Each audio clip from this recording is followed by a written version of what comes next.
Bonjour à tous, nous nous retrouvons lundi 23 mars pour la suite et la fin du cours sur les lois normales. Nous avons vu vendredi dernier les lois normales d'espérance mu et d'écart type sigma quelconque.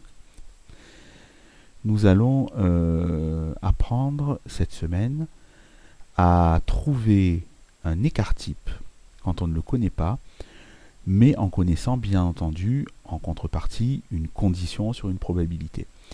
Donc c'était la troisième partie de l'exemple. Donc je vous rappelle, on avait initialement x qui suivait une loi normale d'espérance 90 et de variance 400, ce qui fait que l'écart type faisait racine carrée de 420. À présent, on vous dit dans cette partie, on veut changer le paramètre sigma de notre variable x en conservant la même espérance, pour que la probabilité que x soit plus petit que 130 égale 0,99. Alors, déterminer la valeur de sigma qui correspond. Donc effectivement, si vous calculez la probabilité que x soit plus petit que 130 avec ces paramètres-là, vous allez voir, ça ne fera pas 0,99. Donc si je prends, on peut vérifier, si je prends une loi normale de paramètres mu 90 et d'écart type 400, mu 90 écart type, 20, voilà.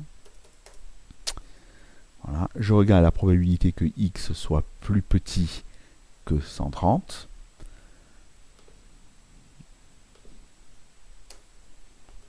Voilà. Dans une telle loi normale, avec ces paramètres-là, la probabilité que x soit plus petit que 130 est de 0,97. Ça n'est pas 0,99. Donc on veut modifier l'écart type pour que ça corresponde à 0,99. D'accord? Alors,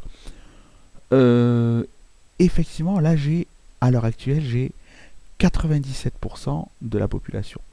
Si je veux qu'il y ait 99% de la population qui soit inférieure à 130, il va falloir modifier cet écart type d'une certaine façon.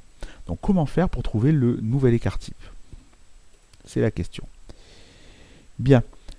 Alors, en fait, on va se servir d'une partie du cours sur laquelle je suis passé très vite vendredi dernier. C'est cette partie-là.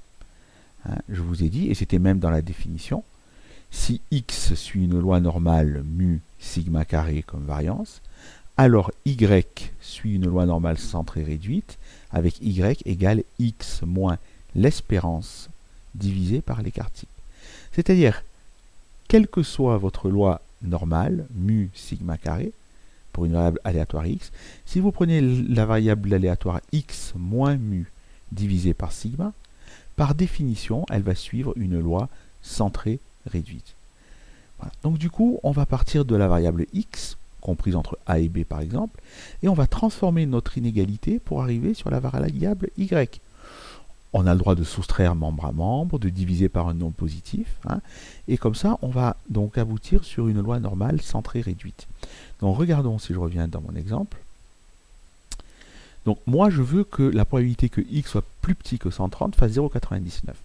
Je vais donc construire la variable x moins 90, pourquoi? Parce que 90, c'est l'espérance, j'en suis sûr, divisé par sigma. Et sigma, c'est mon inconnu, ça va être le nouvel écart type.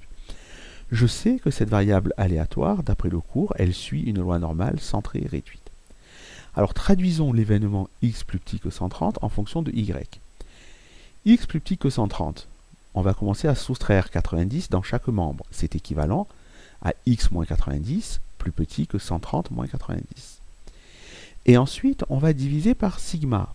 On conserve l'ordre parce que sigma est un écart type et qu'un écart type est toujours plus grand que 0. Donc, x moins 90 sur sigma va être plus petit que 130 moins 90 sur sigma, ce qui donne, ça représente y, et ça va faire 40 sur sigma. Donc, x plus petit que 130, c'est le même événement que y plus petit que 40 sur sigma. Si je veux que la probabilité que x plus petit que 130 fasse 99%, eh bien c'est équivalent à dire que la probabilité que y plus petit que 40 sur sigma fait 99%, puisque les deux événements ont la même probabilité. Et ça, maintenant, c'est très simple. C'est la fonction de répartition phi de ma loi normale centrée réduite. Et donc, à l'aide de frac normal, je vais pouvoir trouver la valeur de 40 sur sigma. Donc, comment je fais? Je prends ma calculatrice. Voilà. Donc, on va faire frac normal, ou inv normal. On va prendre comme R 0,99, écart type, espérance 0, écart type 1, puisque Y suit une loi normale centrée réduite, et on calcule. Et on trouve environ 2,326. Ça veut dire quoi? Ça veut dire que 40 sur sigma, ça doit être égal à 2,326. Et je n'ai plus qu'à résoudre cette équation en faisant produit en croix, donc je multiplie par sigma, je divise par 40, hein, ça va faire sigma égale 40 sur 2,326, et donc je trouve un écart type d'environ 17. Voilà. Voilà comment on fait pour trouver l'écart type, bien entendu, à partir d'une contrainte qui vous est donnée. On veut que P de x plus x en 30 soit égal à 0,99. Quant à l'espérance, on vous la donnera. Hein, ou alors vous pourrez la déterminer graphiquement par symétrie. Donc, vérifions sur GeoGebra. Maintenant, si je modifie mon écart type à 17, donc je prends plus 2 d'écart type, je prends plus 20, mais je prends 17. Voilà, je vois bien que la probabilité, alors je vais remettre 130, ça a un petit peu bougé. La probabilité que ce soit plus petit que 130, c'est environ 0,99, puisque bien entendu, c'est une valeur approchée, c'est 0,99, 0,7. Après, je peux prendre plus de précision si besoin. Voilà, donc voilà comment trouver l'écart type d'une variable aléatoire qui suit une loi normale avec une probabilité donnée. Alors, dernière propriété, il y a quelques valeurs de probabilité qu'il faut connaître par cœur. Hein. C'est-à-dire, il faut savoir par cœur que la probabilité pour quand x suit une loi normale d'espérance mu et d'écart type sigma, ou de variance sigma au carré, c'est pareil, la probabilité que x soit compris entre l'espérance moins l'écart type et l'espérance plus l'écart type, ce sera toujours 68,3%. La probabilité que x soit compris entre l'espérance moins 2 fois l'écart type et l'espérance plus 2 fois l'écart type, c'est 95,4%. Et enfin, la probabilité que x soit compris entre l'espérance moins 3 fois l'écart type et l'espérance plus 3 fois l'écart type, ce sera toujours 99,7%. Voilà, donc pour démontrer cette petite propriété, c'est assez simple. On va dire, puisque x suit une loi normale mu sigma carré, eh bien x moins mu divisé par sigma suit une loi normale centrée réduite. Voilà. Donc soit y égale x moins mu sur sigma, y va donc suivre une loi normale centrée réduite. Je prends mon premier événement, x compris entre mu moins sigma et mu plus sigma, et je travaille dessus. On part x compris entre mu moins sigma, mu plus sigma. On va d'abord construire x moins mu, donc je soustrais mu dans chaque membre. Si j'enlève mu, ça fait x moins mu, et compris entre moins sigma et sigma. Après, je divise par sigma, x moins mu sur sigma va donc être compris entre moins 1 et 1. Et donc c'est équivalent à dire que y est compris entre moins 1 et 1. On n'a qu'à sortir la calculatrice et on fait la probabilité avec normal frep. Normal frep moins 1, 1. Alors seconde distre. Normal frep, chez moi c'est normal CDF, moins 1 pour lower, 1 pour upper. Écart type, j'ai fait une erreur. Voilà, moins 1.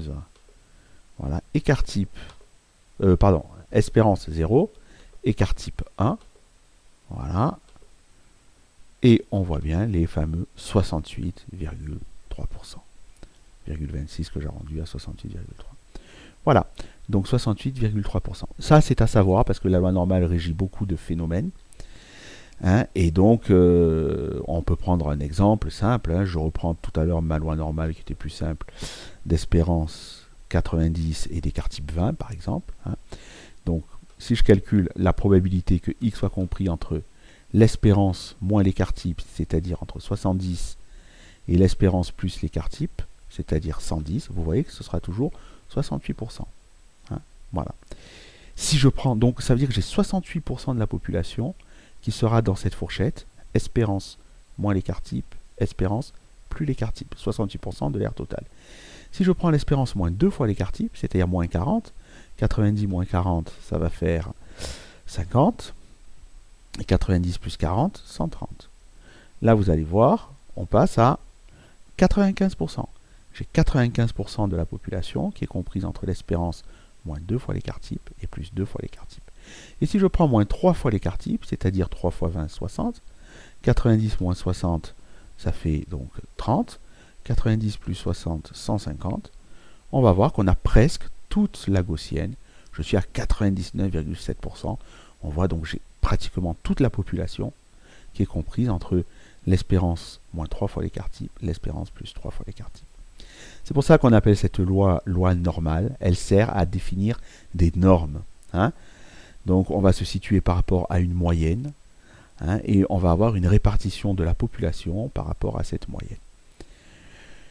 Voilà, donc nous avons terminé ce chapitre. N'hésitez pas à me poser toutes vos questions, toujours pareil, par WhatsApp.